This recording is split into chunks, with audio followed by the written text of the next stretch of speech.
भक्तजनों, माताओं बहनों, सादर जय श्री कृष्ण। आज हम आपको नवरात्रि के 5वें दिन की कथा सुनाने जा रहे हैं। 5वें दिन की जो अधिष्ठात्री देवी होती है उनका नाम है माता स्कंद माता, यानी स्कंद माता। स्कंद कुमार की माता होने के कारण इनका नाम स्कंद माता पड़ा। हमारी इस ज्ञानवर्धक कथा को अंत तक जरूर सुनिएगा और अधिक से अधिक लोगों को शेयर भी करिएगा। नवरात्रि जो कि प्रत्येक वर्ष में आती है और वर्ष में 4 नवरात्रि आती है और शारदीय नवरात्रि का अपने आप में एक अलग महत्व होता है। 9 दिन की अधिष्ठात्री देवी अलग अलग होती है और 5वें दिन की जो अधिष्ठात्री देवी होती है उनका नाम स्कंद माता। स्कंद माता की कथा हम आपको सुनाने जा रहे हैं। गुरुर् ब्रह्मा गुरुर्विष्णु गुरुर्देवो महेश्वरा, गुरु साक्षात परब्रह्म तस्मै श्री गुरुवे नमः।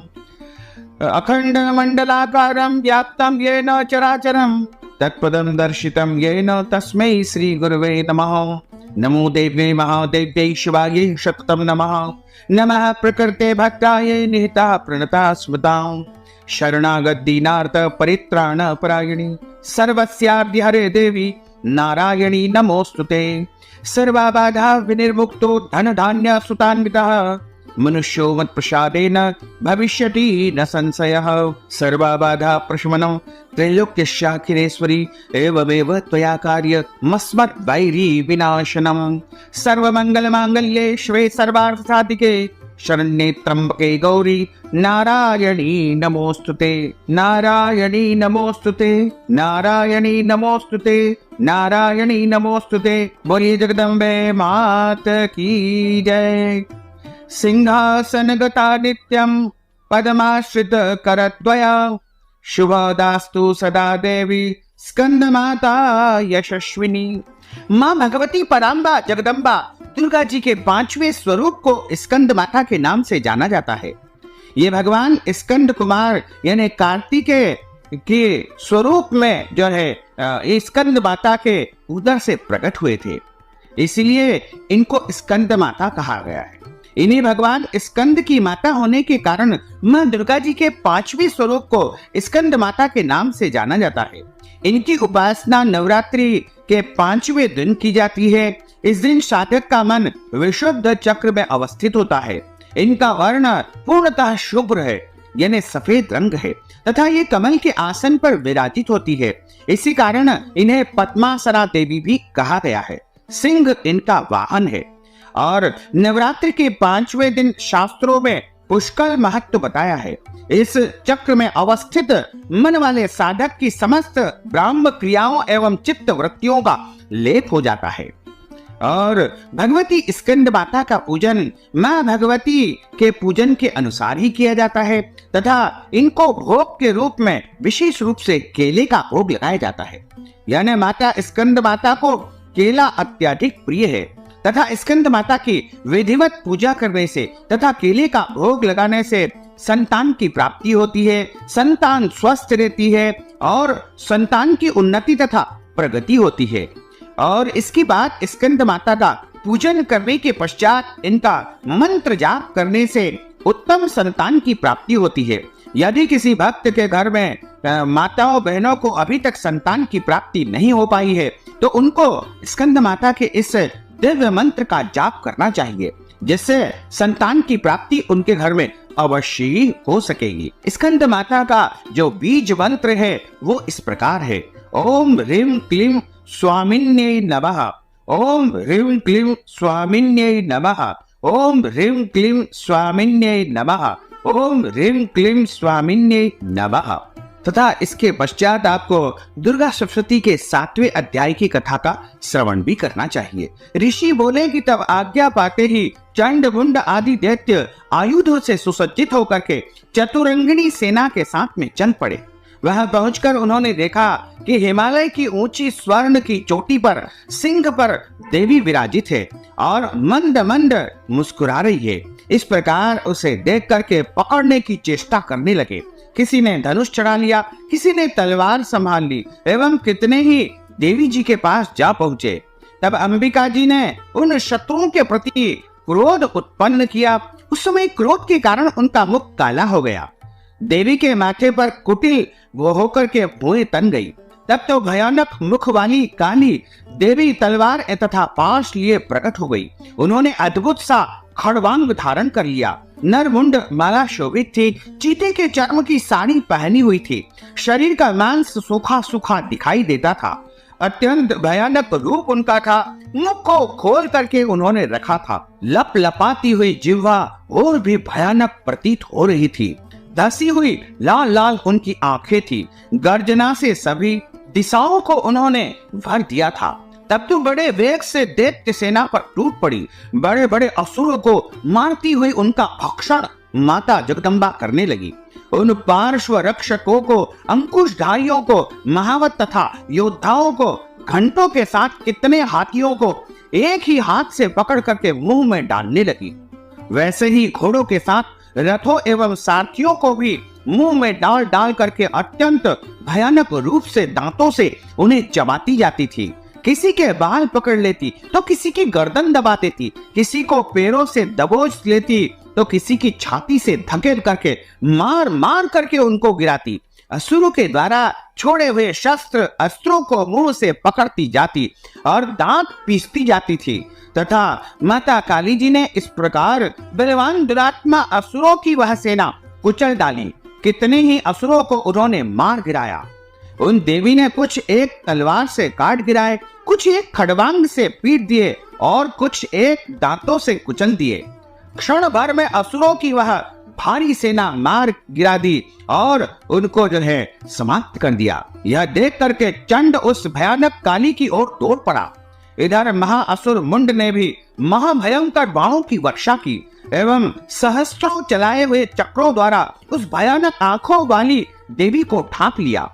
वे अनेक चक्र देवी के मुख में प्रवेश करते हुए इस प्रकार दिखाई देने लगे जैसे बहुत से सूर्य बिंब बादलों के पेट में समाते जा रहे थे। तब तो जिसके भयानक मुख के भीतर जिसका देख सकना भी कठिन नहीं था, ऐसे दांतों के प्रकाश से दमकती हुई अत्यंत क्रोध में आकर के भयानक गर्जना करती हुई काली भीषण अट्टहास करने लगी। तब हुम हुम करती हुई बड़ी बड़ी तलवार लिए वह देवी चंड पर कूद पड़ी। उसके बालों से पकड़ करके उसी तलवार से झट चंड का मस्तक काट दिया। तब चंड को इस प्रकार मारा गया देख करके मुंड देवी की ओर दौड़ पड़ा। कुपिता काली ने तलवार से मार करके पृथ्वी पर मुंड को गिरा दिया। तब महाबली मुंड को मरा हुआ देख करके उस सेना का नाश भी देख करके बची खुची सेना भयभीत होकर इधर उधर भाग गई। इसके बाद काली जी ने चंड तथा मुंड के सिर हाथ में ले लिए, फिर भयानक अट्टहास करने लगी। चंडिका के पास पहुंच करके बोली कि मैंने यह चंड और मुंड नामी महापशु आपकी भेंट चढ़ा दिए हैं। अब तो युद्ध यज्ञ में शुंभ और निशुंभ का आप स्वयं वध करना। इस प्रकार ऋषि बोले कि अपने सम्मुख लाए गए चंड मुंड महाअसुरों को देख करके कल्याणी चंडिका काली से ललित वचन कहती है, हे देवी काली के, क्योंकि तुम चंड मुंड को लेकर मेरे पास आई हो, इस कारण लोक में चामुंडा तुम्हारा नाम विख्यात होगा और आज से तुम्हारा नाम चामुंडा कहलाएगा। इस प्रकार यहाँ पर श्री दुर्गा सप्तशती के 7वें अध्याय का समापन होता है। अब 8वां अध्याय यहाँ पर प्रारंभ होता है। ऋषि बोले कि चंड तथा मुंड दोनों दैत्यों के मारे जाने पर एवं बहुत सी सेना के भी क्षय हो जाने पर असुर राजा महाप्रतापी शुंभ के चित्त में भारी क्रोध उत्पन्न हो गया। उसने सभी दैत्यों की सेना को युद्ध के लिए आज्ञा दे दी। उसने कहा कि आज 86 उदायुध सेनापति अपनी सारी सेना को लेकर चले। असुर 84 कंबु नामक सेनापति भी अपनी सेना के साथ युद्ध के लिए निकल गए और मेरी आज्ञा से 50 करोड़ वीर कुल के असुर तथा 100 धौम्र कुल के सेनापति सेनाओं के साथ में कूच कर दे और फिर मेरी आज्ञा से कालिक, मौर्य, दौर्य और कालिकेय सभी असुर तैयार होकर के शीघ्र प्रस्थान करें। भयंकर शासन करने वाले असुर राज शुंभ ने इस प्रकार आज्ञा देकर स्वयं भी बहुत सी सेनाओं के साथ में प्रस्थान कर दिया। तब चंडिका जी ने देखा कि अब इस ओर महाभयानक सेना को साथ लेकर के शुंभ आ रहा है। तब उन्होंने अपने धनुष की टंकार करके पृथ्वी आकाश के मध्य भाग को गुंजा दिया था। हे राजन, उस समय सिंह ने बड़ी भारी गर्जना की। फिर अंबिका जी के घंटा बजा करके उस गर्जना को और भी उन्होंने बढ़ा दिया। उस शब्द को सुनकर के दैत्य सेनाओं ने आकर के चारों ओर से देवी सिंह और काली को क्रोध के साथ में घेर लिया। इसी अवसर के मध्य हे राजन, दैत्यों के नाश के लिए तथा देवताओं की वृद्धि के लिए अत्यंत बल एवं पराक्रम से संपन्न होकर के ब्रह्मा, विष्णु, शिव, कार्तिक, स्वामी, इंद्र आदि देवताओं की शक्तियां उन्हीं के शरीरों से निकल करके उन्हीं रूपों से चंडिका के पास में आ गई। जिस देवता का जो रूप जैसे भूषण तथा वाहन है, उन्हीं वस्तुओं से संपन्न होकर के उस देवता शक्ति वही रूप धारण करके दैत्यों के साथ युद्ध करने आ गई। ब्रह्मा जी की शक्ति, जिसे ब्रह्माणी कहा जाता है, वह हंसों से जुते हुए विमान पर आरूढ़ थी। अक्षय सूत्र कमंडल से सुशोभित थी। सबसे प्रथम उपस्थित हुई। महेश्वर की शक्ति वृषभ पर विराजमान सुंदर त्रिशूल धारण किए, महासर्पों के कंकण धारण किए, मस्तक पर चंद्र रेखा सुशोभित थी। वह मातेश्वरी शक्ति आई। कार्तिक स्वामी की शक्ति हाथ में शक्ति लिए मोर पर आरूढ़ गुह्य रूपिणी कौमारी अंबिका शक्ति दैत्यों से युद्ध करने आई। वैसे ही भगवान विष्णु की शक्ति गरुड़ पर सवार होकर के शंख, चक्र, गदा, शारंग एवं खड्ग हाथ में लिए वह वैष्णवी शक्ति वहां पर प्रकट हो गई। यज्ञ वाराह का विचित्र रूप धारण करने वाली विष्णु की वाराह शक्ति वैसा ही शरीर धारण करके वहां पर आ गई। नरसिंह भगवान के समान शरीर को धारण किए, गर्दन के बालों को फटकारने से आकाश के तारों को बिखेरती हुई नारसिंही वहां पर आ पहुंची। इंद्र की शक्ति इंद्र के समान रूप वाली 1000 नेत्र धारण किए हुए वज्र हाथ में लेकर के ऐरावत गजराज पर आरूढ़ होकर के वहां पर आ गई। तब उन देव शक्तियों से घिरे हुए शंकर जी ने चंडिका से कहा कि मेरी प्रसन्नता के लिए शीघ्र से शीघ्र एक असुरों का आप संहार करो। तब देवी के शरीर से अत्यंत भयानक सैकड़ों गिदड़ियों की भांति हुम हुम करती हुई बड़ी चंडिका शक्ति प्रकट हो गई। तब उस अपराजिता देवी ने धुएं जैसी जटा वाले शिव से कहा कि भगवान, आप दूत बनकर के शुंभ निशुंभ के पास जाएं और वहां जाकर के उन महाअभिमानी घमंडी शुंभ निशुंभ दानवों को तथा युद्ध में आए हुए दूसरे दानवों को भी कहे कि दानवों, यदि तुम लोग जीना चाहते हो तो त्रिलोकी का राज्य इंद्र को प्रदान कर दो। सभी देवता यज्ञ का भाग पाए और तुम लोग पाताल में चले जाओ। यदि तुम्हें कुछ बल का अभिमान हो और युद्ध की अभिलाषा हो तो आ जाओ, तुम्हारे मांस से यह मेरी गीदड़िया तृप्त हो जाए। इस दूत रूप से शिव जी ने देवी जी ने नियुक्त किया। वह शिव शक्ति संसार में शिव दूती के नाम से विख्यात हुई। तब शिव जी द्वारा कथित देवी जी के वचन उन महाअसुरों ने सुने तो बड़े क्रोध से वहां पर आ गए। जहां कात्यायनी देवी स्थित थी वहां पर बढ़ने लगे। वहां कुपित होकर उन देव शत्रुओं ने बाण, शक्ति, रिष्टि आदि आयुधों से देवी जी पर पहले वर्षा करना आरंभ कर दिया। तब टंकार करके धनुष द्वारा पेने पेने बाण छोड़ करके देवी जी ने खेल ही खेल में उनके बाण जो फेंके शूल, शक्ति, परशु आदि शस्त्रों को काट डाला। फिर काली भी उनके सामने होकर शत्रुओं को शूल के प्रहारों से चीरती फाड़ती, खड़वांग से कुचलती मारती विचरण करने लगी। इधर ब्रह्माणी शक्ति भी जिस ओर दौड़ती उसी ओर अपने कमंडल का जल छिड़क देती, जैसे शत्रुओं का पराक्रम एवं तेज नष्ट होता जा रहा था। इसी प्रकार महेश्वरी शक्ति द्वारा, त्रिशूल द्वारा, वैष्णवी शक्ति ने चक्र द्वारा एवं अत्यंत गोपना कौमारी शक्ति ने शक्ति द्वारा उन दैत्यों का क्षय करना आरंभ कर दिया। इंद्री शक्ति के वज्र गिराने से सैकड़ों दैत्य दानव विदीर्ण हो करके रुधिर के पतन नाले बहाने लगे और पृथ्वी पर गिरने लगे। वाराही शक्ति ने तो कुछ एक तो तुंड प्रहार से मार गिरे, कितने एक दैत्यों की छातियां दाढ़ों के अग्रभाग से चीर डाली। वाराह मूर्ति ने चक्र द्वारा बहुत से दैत्यों को चीर फाड़ डाले और कितने एक महादैत्यों को नारसिंगी शक्ति द्वारा अपने नाखूनों से विदीर्ण करके खा गई। अपनी गर्जना से दिशा आकाश को पूर्णता करती हुई युद्ध स्थल पर घूमने लगी। कितने एक दैत्य शिवदूती के कठोर और महाभयानक अट्टहास से भयभीत होकर के पृथ्वी पर गिरते गए, फिर उन्हें वह खाती गई। इस प्रकार अत्यंत कुपित होकर अनेकों उपायों द्वारा बड़े बड़े दैत्यों को मारते हुए मात्र गणों को देख करके देव शत्रुओं के सैनिक भागने लग गए। उन दैत्यों को मात्रगण से पीड़ित होकर भागता हुआ देख करके क्रुद्ध हुआ महाअसुर रक्त बीज युद्ध करने के लिए आ गया। रक्त बीज के वज्रमय शरीर से एक भी रुधिर बिंदु जब पृथ्वी पर गिरता तो उसी के समान बलवान दूसरा असुर पैदा हो जाता। उस महाअसुर ने आकर के इंद्र शक्ति के साथ में युद्ध किया। तब इंद्री शक्ति ने अपने वज्र द्वारा रक्त बीज की ताड़ना की और इंद्र शक्ति के साथ में युद्ध किया। वज्र के लगते ही उसके शरीर से बहुत सारा रक्त बहने लगा। रुधिर की एक एक बूंद से बहुत से योद्धा उत्पन्न हो गए, जिनका रूप पराक्रम रक्त बीज के समान था।